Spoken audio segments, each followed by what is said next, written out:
The top length here is 20 inches. Divide the pattern paper with a straight line 12.5 inches on both sides. Mark the front half length 17 inches and rule a line across. The back half length is 15.5. It is 1.5 inch shorter than the front. Mark the chest line. Here it is 9 inches for the front and the back. Rule a line to connect your points. Mark the shoulder measurement divided by 2 for the front block and the back block. Here it is 7.5 inches. Connect your shoulder line to the chest line for the front and back block. Mark your standard neckline width of 3 inches for the front and back. From the shoulder tip of the front block, slope the shoulder by 1.5 inches. Connect with a straight line to the neck width. For the back block, slope the shoulder by 1 inch and connect to the neck width. Divide the shoulder slope to the chest line for the front block by 2. Mark that point and repeat the same process for the back block. This is your mid armhole. Go in by 0.5 inch on your mid armhole for the back and 0.75 inch for the front. On the chest line for the front and back block, divide your bust by 4. On the waistline for the back and the front, divide your waist by 4 inches as well. On the blouse hem, divide the round hem by 4 and place the measurement for the front block and the back block.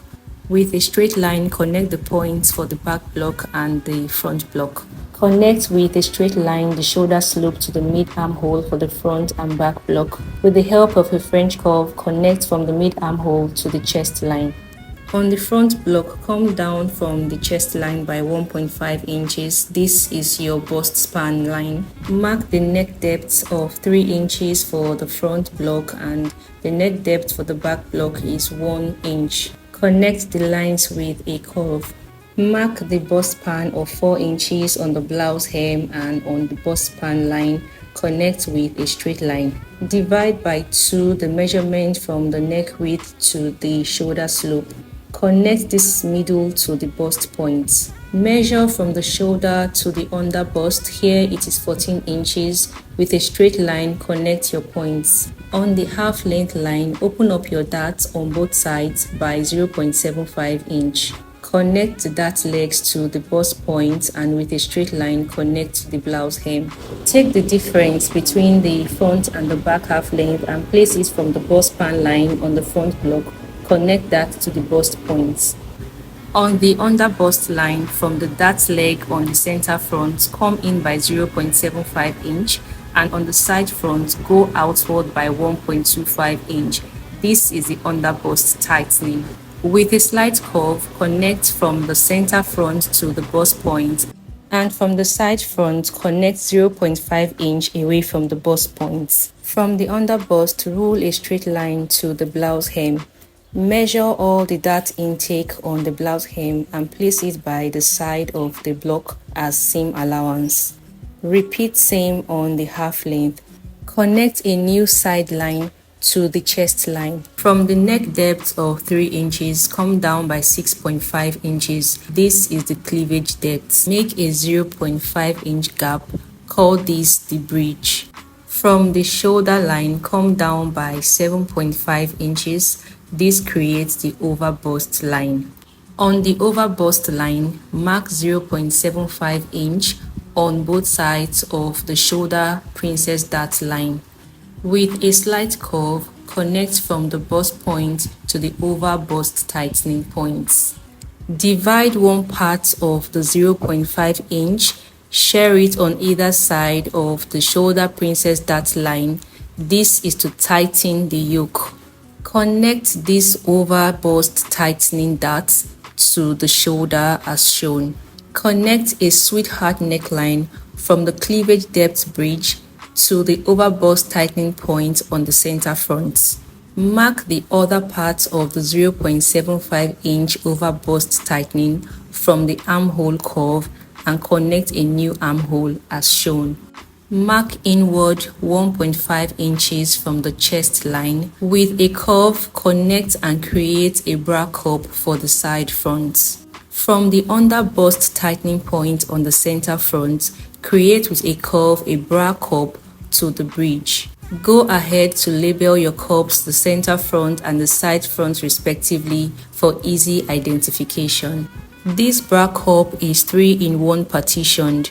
Mark 1.5 inch downwards from the upper area of the bra cup for both the center front and the side front as shown.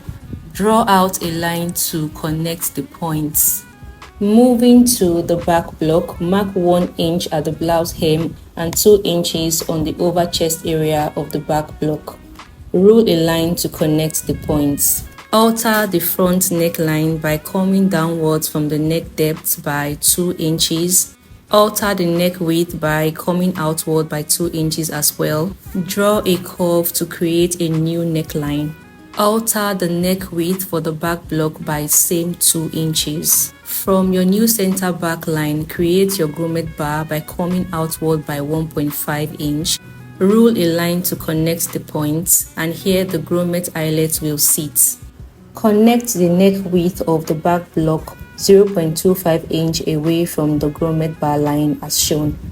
On the half length of the back block, divide from the grommet bar line to the waistline by 2 to get your dart line. To get a straight dart line, I recommend you measure from the straighter part of the center back on the chest line and on the blouse hem. Connect your points with a straight line. Open up your dart by 0.75 inch on both sides of the dart line on the back block. Connect the dart legs to the chest line as shown. From the dart leg, mark a straight line to the blouse hem. Mark 1 inch respectively on the half length and on the blouse hem as seam allowances. Connect the points to create a new side line. Separate the front block starting from the dart line. Separate the line demarcating the front block and the back block. Close the bust dart as shown and tape it down. You would realize the side line of the bra cup is no longer matching up. With a curve, kindly align the points. Align the point on the sides as well. Proceed with cutting the sides and the new armhole created. Close the over bust darts as shown. Cut from the bridge through the sweetheart neckline. Cut out the darts, separating the side fronts from the center fronts. Cut out the bra cup on the side fronts. Cut out the darts on the center front and the bra cup on the center front as well. Match up both bra cups, tape it down with a paper tape and cut out the upper area partition. Here you have the 3-in-1 bra cup. We proceed to cut the front yoke. Place a paper under the over bust line to fill up the shortage while cutting the sweetheart neckline. Tape this down and cut out. Cut through the armhole as well. Tighten the yoke by closing the dart on the shoulder princess dart line. Tape down and cut the shoulder slope. Next, cut out the neckline. Moving on to cutting the back block, cut out the center back space through the chest line. Label the yoke for the back block. Cut out the back yoke and cut out the shoulder slope. Cut out the grommet bar, the darts on the back block, and finally the side shape of the back block. Draw an upward arrow on the middle back and on the grommet bar line for easy identification. Label the parts side back, middle back, and center back as well. This is the complete pattern set for the front and back block. On drafting the skirt block, put the pattern paper on fold. At the starting point, mark the waist divided by 4. Come down from the waistline by 9 inches to create the hip line. Here, mark your hip divided by 4. Mark between 18 inches to 20 inches from the waistline to get the knee length. Here, 20 inches was used. Rule a line across the knee line and the hip line. Minus 1.5 inches from the hip line and place that on the knee line. Place the exact inches on the knee line on the hem of the skirt. Mark 1 inch upward and downward the hip line to avoid pivotal points when connecting the waistline to the hip. Likewise, connecting the hip to the knee line. With a straight line, connect from the knee line to the hem of the skirt. On the center fold, come down from the waistline by 1.5 inches. Connect this to the side. This is done to eliminate smile lines. Cut out your pattern starting from the waistline, the hem and the sides of the skirt. Place your fabric on fold to transfer the pattern to fabric. Remember to add 2 inches hemming allowance to the skirt's length. Add your side seam allowances 1.5 inches on the waist, the hip, the knee length and the hem of the dress. Connect with a straight line the knee line to the hem of the skirt and with a slight curve the knee to the hip line. On the waistline, I am showing you the seam allowance has to be straight as shown. Go ahead to connect with a curve from the waistline to the hip. Place 0.5 inch sewing allowance along the waistline of the skirt as shown. Cut starting from the waistline and the sides of the skirt. Place another fabric on fold to cut the back of the skirt. Mark a 3 inches border line for the center back of the skirt as shown. This point is the main center back. Mark 1 inch zipper allowance from the skirt waist to the hip and stop at the knee area of the skirt. Draw a line towards the center fold as shown. This would be the vent slits. Connect the zipper allowance line. To create a bum illusion on the waistline, eliminate the 1 inch zipper allowance and connect a curvy line to the hip line. Likewise, eliminate the zipper allowance on the knee line as well and connect to the hip line as shown. To the side of the back skirt, replace the 1 inch zipper allowance. Place 1.5 inches dart allowance and now place 1.5 inches seam allowance. Add 1.5 inches seam allowance on the hip line, on the knee line and on the hem of the skirt. When connecting the side shape, it would look as though there is no shape around the waistline. Don't worry, when you take in your darts, sew the zipper allowance, everything will fall back in shape.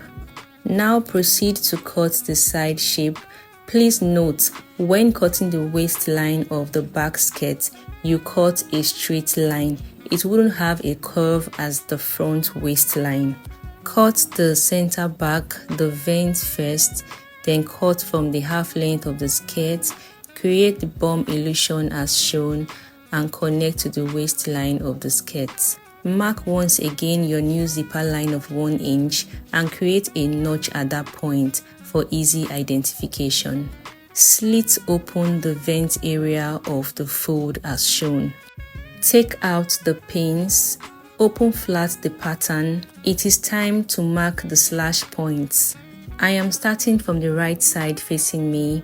Kindly choose your preferred direction. From the waistline, mark 5.5 inches. On the other side from the waistline, mark 14 inches. Come in from the 5.5 inches point by 4 inches.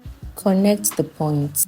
Connect with a slight curve 2 inches before the knee line and 2 inches away from the middle line. Connect with a straight line to the hem 4 inches away from the middle line. With a curve, blend all sharp points. Connect with a straight line the 5.5 inches and 14 inches points. Mark a 1.5 inches point from the waistline of the right side facing me and 9 inches on the other side. Connect the points with a straight line. Cut out the pattern and let us call this the base. Place the pattern on a fabric. A tip here is the fabric has to be the right side facing you. Add 2 inches seam allowance on both sides and ½ inch seam allowance on other sides. Take out the pattern. It is time to slash and spread. Slash through the 2 lines drawn. Stop at the tip. Ensure not to cut through. Place the pattern on the fabric, right sides facing you. The spread is 3 inches and 5 inches apart respectively. Add 2 inches seam allowances to the sides and 0.5 inch on other sides as shown. Remember to add 2 inches seam allowance to the skirt hem.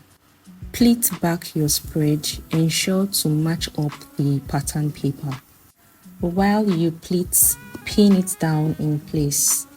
It is important to pleat like so before cutting out the skirt. Proceed to cut out the skirt. On the fold of each pleat, make notches. The notch guides you on how to fold while sewing. Take out your pattern paper and here's how the pleats form. Mark your sleeves length, here it is 20 inches. Mark the cap's height, the bust divided by 12 plus 1, here it is 4 inches. Rule a line across, mark the cap's width, your bust divided by 6 plus 1.5 inches. Mark the elbow length, here it is 13 inches. Mark the round elbow divided by 2. Mark the round hem divided by 2 and connect your points. Connect with a straight line the tip of the sleeve to the cap's width. Divide the line by 2 to get the middle and connect your S-curve. Cut the pattern. Next we cut the cap sleeve. The length of the sleeve is 10 inches and the width is 10 inches. Go up by 1 inch to taper the hem. The slant cut starts from the mid sleeve. Cut, then come in from the side by 2 inches. Reconnect the curve of the cap sleeve. Cut and remeasuring the sleeve's hem, it becomes 8 inches. 4 layers of fabric was placed on fold to make 2 sleeves. One serves as the main fabric and the other the lining piece. It will be scrunched in the middle and gathered along the sleeve's cap like so. Watch out for part 2. If this tutorial was helpful, please drop a comment, like, share and subscribe. Don't forget to turn on your notification bell for more videos. Bye.